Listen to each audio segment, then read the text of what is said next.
I have a little Valentine's Day present for you. What's that, my love? Pot de crème. I've been practicing my French accent. It's pot de crème. It Pot de looks and crème. sounds like Pot de crème. pots de creamy. That's great.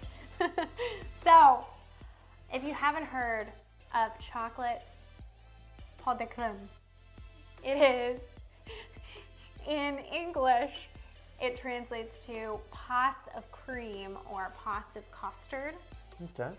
So think of this as like a little take on a mousse. It's a little bit more thick, luxurious, intensely flavored mousse.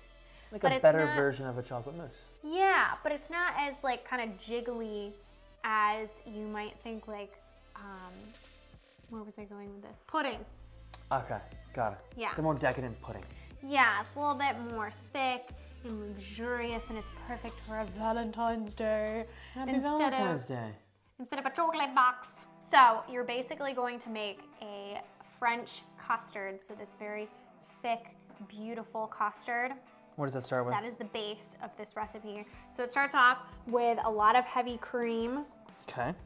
You want to use heavy cream. This is going to give that nice, like rich, velvety texture. Decadence. And you're just gonna pop it into a pot, Okay. just like this. And then the second ingredient is eggs. Now, I'll get my you hands don't dirty. do it. So you're going to just do the egg yolk, Okay. not the whole egg. So you can put the yolks in here and then the shells and the whites in there. Why Look only? at this. You know the trick? Oh, of course. Show the people your skills. Why only the yolk and not the white? So the yolk is going to give you, again, that nice luxurious texture. If you use the white, it's going to be a little bit more gelatinous and like jiggly. If you use just the yolk, it's gonna be like very creamy and velvety, and it's also going to really enhance the taste. We have 4 egg yolks. What do we do with these? So I just like to lightly beat them. So I just take a whisk and kind of just whisk them together until they look nice and light and fluffy. Just a little bit. I think that this makes a creamier, nicer pot de crème. Pot de crème. So you can add those eggs to the cream, Okay. just like that. Yum. And then we want to flavor our nice custard. So I have little vanilla extract that I'm going to add in here, just a touch. So I'm sorry? I want to get a little more out of that. Ah. How are you today? I'm a little tired today. Your flow is just I know, I need a haircut. wild.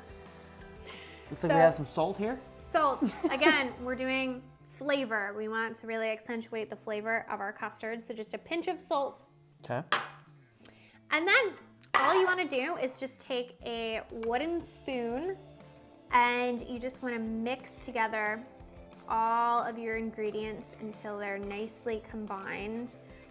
And then once they look combined, that's when you want to pop this on your stove and you're going to make custard. So you should probably go over and show them the ropes. So for our custard, you want to turn your stove on medium heat, and all you want to do is you want to keep stirring your mixture. Unfortunately, you have to stir it the entire time that you're making custard so the eggs don't start to burn on the bottom of your pan. And you're just going to heat this mixture through until it's boiling hot, almost until it simmers. And you're gonna watch to see whether the mixture coats the back of the spoon. See how it's not really coating it, it's very, very liquidy. You're gonna notice as you keep stirring and as it gets hotter and hotter, it's gonna thicken and it's gonna really coat the spoon with this amazing, luxurious cream. And you'll be able to wipe your finger on it and there'll be a line where you wipe your finger, and that's when the custard is ready to go. Sounds good to me.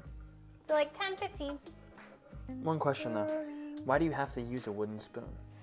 I like to use a wooden spoon because you can really see whether the mixture has coated the spoon. If it's like plastic, sometimes it just kind of slides right off the spoon. And you can't really do your little test on it. See how it's like, it's a line now, but most of it is running off. It would be very difficult to see that if you used plastic. It already smells so good. How much longer? We've been stirring for hours here. It's actually only been 3 minutes. Yikes. So as much as you might be tempted to turn the heat up, you want to make sure it's not higher than medium heat because you don't want to really scald the cream and you don't want to cook those eggs so you have scrambled eggs. Fair enough. Okay, so you can kind of feel a little bit of resistance on your spoon. The mixture is really, really hot, it's steaming. And you can see, if I look on the back of the spoon, see how it's really starting to stick? And there's a line. It's almost there. There's that resistance on the spoon. It's really, really hot. And the line test, it's almost happening. It's super creamy now. And let's do the back of the spoon test. Look how thick. And that line stays. It's ready to roll. So what I'm gonna do is I'm just gonna turn the heat off and I'm gonna add in my chocolate. You need some really good quality baking chocolate. I use dark chocolate. So you're just gonna add the chocolate in. And then I add a tiny bit of espresso powder, instant espresso. You can leave that out, but I think that it enhances the flavor of the chocolate. And all you wanna do is you just wanna give this a stir until the chocolate melts. And then we're gonna hop on back over to the counter and we're just gonna puree this in a blender. Oh yeah, blender time. It's drinkable. It's kind of like the consistency of like a really thick hot chocolate or something. It's like Willy Wonka in the Chocolate Factory. Kissy kissy, Valentine's Day. So this all goes in a blender? Yeah, so you wanna pour it in a blender. And the reason why you want to blend it is because the chocolate just doesn't completely melt into your cream mixture, your custard. So you want to just whip it together. You want to blend it so it's nice and smooth and creamy and a little bit whipped in texture. And the best way to do that is a blender. Okay, should I blend? Yes. Can I taste? Communal spoon. Do I have chocolate on my face? Good. A little bit. Okay. So I'm gonna pop this on. See if this goes all, oh. It's not a very Scoochy. mobile blender. We need a new one. Yes, we do. It's bad. Okay. Stick this on. Together. 1, 2, 3.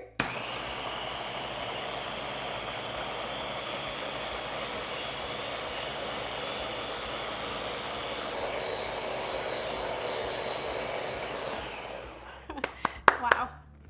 I think we're embarrassing ourselves. Now where does this go? Okay, so then all you gotta do is just pour your mixture into little ramekins or little bowls. You do this just because you wanna serve it with, you know, a little bit in a bowl because it's very, very rich and intense. So you just wanna pour it into your little ramekins and then refrigerate it for at least about 90 minutes, so an hour and a half. So it solidifies a little bit and it's nice and creamy and velvety. A spoonful of cream makes the medicine go down.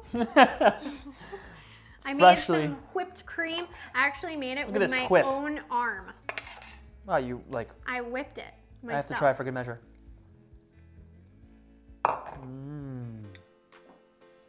Separate spoons for no schmear. Okay. Pool de crème? What is it? Pool de crème. So Pool de this crème. has been chilling for about an hour and a half, and then I took it out of the fridge for about 10 minutes before serving. Look at this. But look at that. Pool de crème. Cheers, my love. Happy Cheers. Valentine's Day. Happy Valentine's Day. Ooh, sticky lips.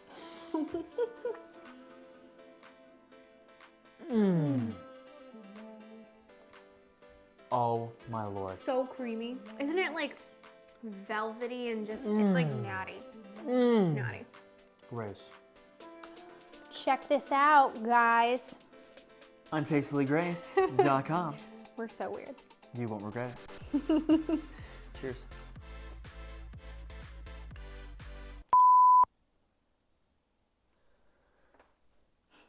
Lick the spoon. Not yet.